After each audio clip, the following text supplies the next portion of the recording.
회색빛 하늘에서 눈이 끊임없이 내리며 온 풍경을 하얗게 뒤덮었다. 고요한 공간 속에서 빈센트의 목소리가 걱정스럽게 울려 퍼졌지만 차가운 바람에 금세 삼켜졌다. 시로네, 시로네, 어디 있니? 마을의 집들은 두꺼운 눈 아래 고요히 웅크리고 있었고 오솔길은 거의 사라져 있었다. 아무런 대답도 듣지 못한 빈센트는 집으로 돌아왔고 그의 숨결은 차가운 공기 속에 하얀 연기처럼 피어올랐다. 두꺼운 눈은 여전히 그의 머리카락과 털목도리에 달라붙어 있었는데 올리나가 앉아있는 벽난로에서 뿜어져 나오는 온기와 뚜렷한 대조를 이루었다. 올리나는 손에 든 뜨개질 바늘에서 고개를 들어 올렸고 불안한 기색이 역력한 눈빛으로 부드럽게 말했다. 시로네는 벌목장으로 갔어요, 오빠. 장작을 좀 가져오겠다고 하더군요. 빈센트의 얼굴은 즉시 변했고 목소리에는 당황스러움이 역력했다. 뭐라고? 아직도 눈이 오고 있잖아. 집안의 아늑한 공간에서 올리나의 질문이 불안감 섞인 채 울려 퍼졌다. 그리고 그것이 장작을 패러 갔단 말인가요? 빈센트는 침묵했고 그의 각진 얼굴은 굳어졌다. 그의 모피 칼라에 남아있는 눈송이들은 바깥에 살을 애는 듯한 추위의 증거였다. 그는 손에 든 책을 꽉 쥐었고 그의 눈빛은 단호해졌다. 내가 찾으러 갈게. 한치의 망설임도 없이 그는 몸을 돌려 밖으로 나섰다. 그의 부츠는 두꺼운 눈 속에 깊이 박히며 고요한 밤에 무거운 삐걱거리는 소리를 만들어냈다. 차가운 눈 속의 발걸음은 무의식적으로 그의 가슴을 조이는 기억을 불러일으켰다. 빈센트는 속으로 생각했다. 그의 내면의 목소리에는 오래된 두려움이 깊이 새겨져 있었다. 봄에 내가 처음 시로네를 도시로 데려갔을 때 나는 그 애를 거의 잃을 뻔했어. 그 애는 그저 길을 잃었다고 말했지만 회상은 그가 무릎을 꿇고 붐비는 시장 한가운데서 시로네의 작은 몸을 껴안고 있는 이미지에서 멈췄다. 그때 빈센트의 얼굴에는 말로 표현할 수 없는 안도감과 뒤섞인 극심한 공황이 역력했고 마치 아주 조금만 부주의해도 아이가 다시 허공으로 사라질까봐 두려운 듯 아들을 꽉 붙들었다. 시로네가 극도의 공포에 질린 얼굴로 그의 품에 안겨들자 빈센트는 기억 속에서 몸부림쳤다. 장면은 갑자기 희미한 안개에 잠긴 차가운 겨울숲으로 바뀌었다. 눈은 가볍게 내려 앙상하고 헐벗은 나뭇가지 위로 얇게 쌓였다. 고요한 숲 한가운데 거대한 고목이 우뚝 솟아 있었는데 울퉁불퉁한 그 줄기에는 영원히 아물지 않을 상처처럼 깊은 베인 자국들이 있었다. 그 고목 아래 온통 하얗고 고독한 공간 속에서 손에 도끼를 꽉 쥔 채 홀로 서 있는 시로네의 뒷모습이 있었다. 마른 기침이 흉부에서 터져나오자 시론의 몸은 밤의 차가운 공기 속에서 떨렸다. 높은 바위턱 위에 서서 관자놀이에는 땀이 송골송골 맺힌 채 그는 생각에 깊이 잠겨 마음에 깊이 새겨진 사건을 회상했다. 기억이 폭풍처럼 밀려왔다. 거대한 보라색 마법 에너지 폭발이 일어났고 그 위력은 모든 사람들을 땅바닥에 널브러뜨렸다. 그 혼돈의 진앙지 한가운데 작은 검은 그림자가 우뚝 서 있었고 두 눈은 기이하게 번뜩였다.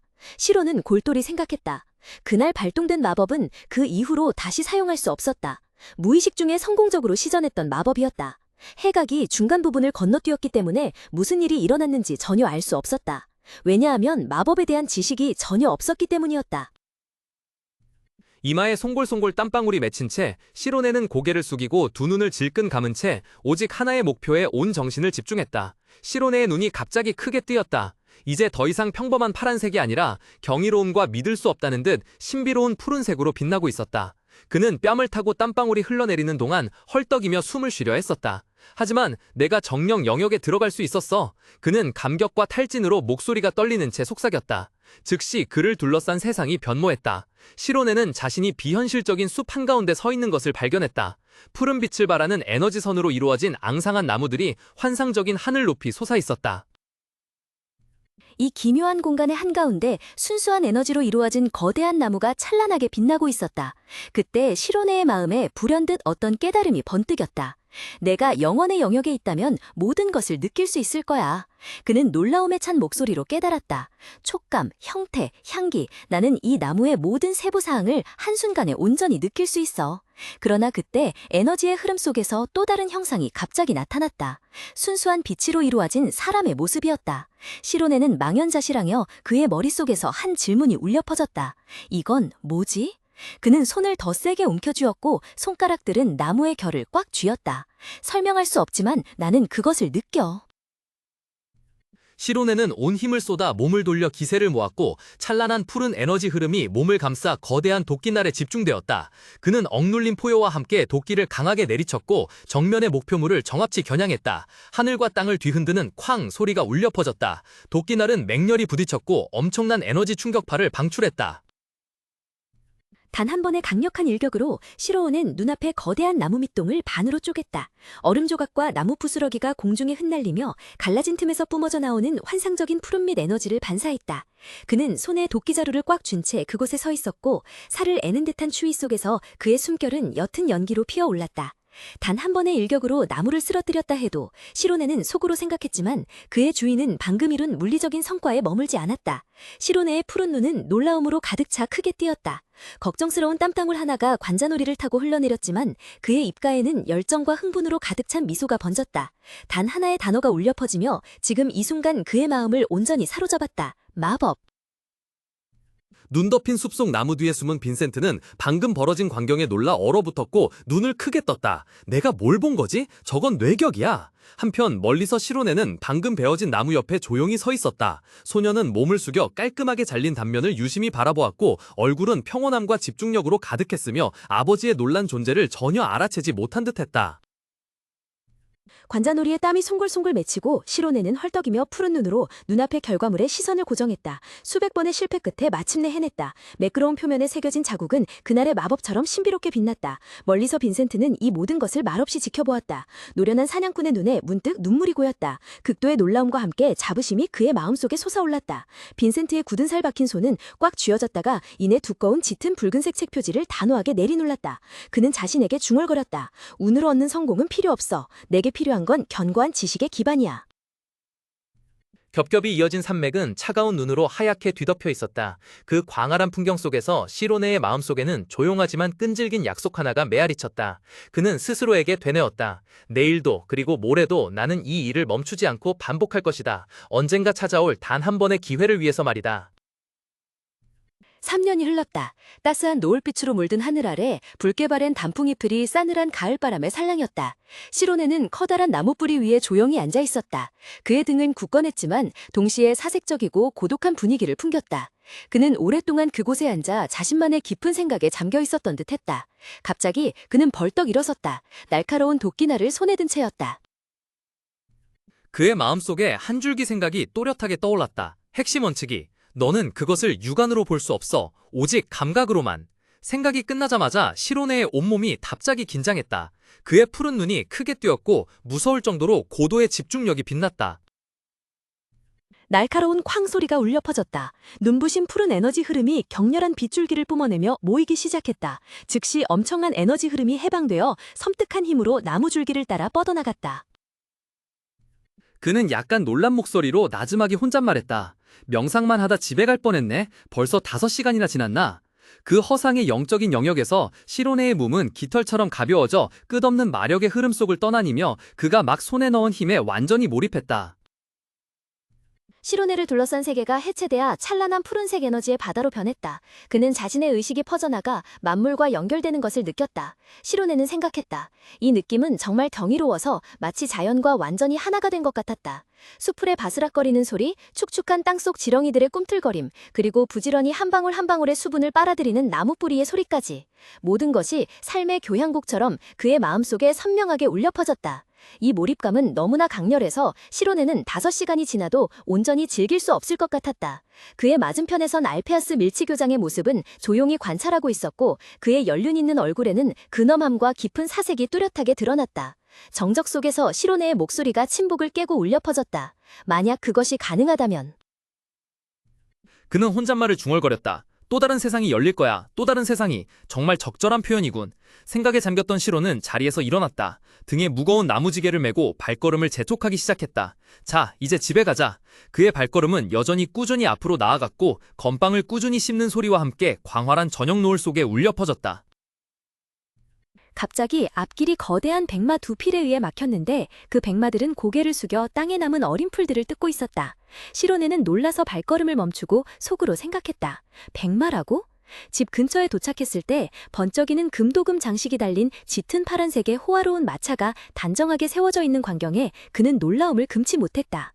시로네는 땔감 꾸러미를 땅에 내려놓으며 호기심과 당혹감이 섞인 눈빛으로 바라보았다. 정말 화려한 마차군. 우리 집에 손님이 오셨나? 그는 혼잣말했다. 마음속에 가득한 의문들을 안고 시로네는 대문으로 향했다. 그는 살짝 열린 문을 밀고 머리를 안으로 들이밀며 다녀왔습니다 라고 소리쳐 알렸다. 시로네의 푸른 눈이 커지며 문 앞에서 얼어붙은 그에게서 기묘한 빛이 뿜어져 나왔다. 그는 망설이며 놀라움이 섞인 목소리로 아빠? 하고 물었다. 아늑한 나무방에서 빈센트는 낯선 손님과 마주 앉아 있었다. 평소와는 사뭇 다른 엄숙한 분위기가 감돌았다.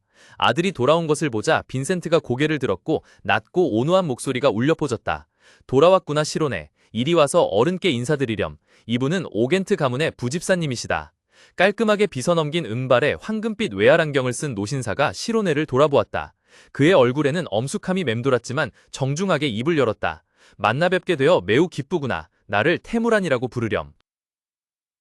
말끔하게 차려입은 노인 앞에 선 시로네는 공손하게 고개를 숙였고 연한 금발이 얼굴을 가렸다. 소녀는 침묵을 깨고 입을 열었다. 처음 뵙겠습니다. 시로네라고 합니다. 노인 테무라는 위험 있는 목소리로 답했다. 널 만나러 왔다. 그 말을 듣고 시로네는 고개를 번쩍 들었고 푸른 눈이 놀라움으로 휘둥그레졌다. 그는 의아해할 수밖에 없었다. 오겐트 가문은 왕국 내 2등급 귀족이다. 귀족을 위해 일하는 사람이 왜 나를 찾아온 거지? 시로네가 당황해하는 동안 테무라는 갑자기 손을 뻗어 굳은 살 박혔지만 힘있는 손가락으로 그의 턱을 잡고 자신을 똑바로 보게 만들었다. 시로네는 이 돌발적인 행동에 완전히 얼어붙었다. 테무라는 몸을 숙여 금태안경쥐의 날카로운 눈빛으로 마치 물건을 평가하듯 소년의 얼굴 윤곽 하나하나를 살폈다. 그는 나지막하면서도 위험 있는 목소리로 말했다. 어디 보자. 너 글을 아느냐? 붙잡힌 시로네는 낯선 이의 꿰뚫어보는 시선에 약간 주춤했지만 여전히 나지막에 대답했다. 어릴 때부터 조금 읽었습니다.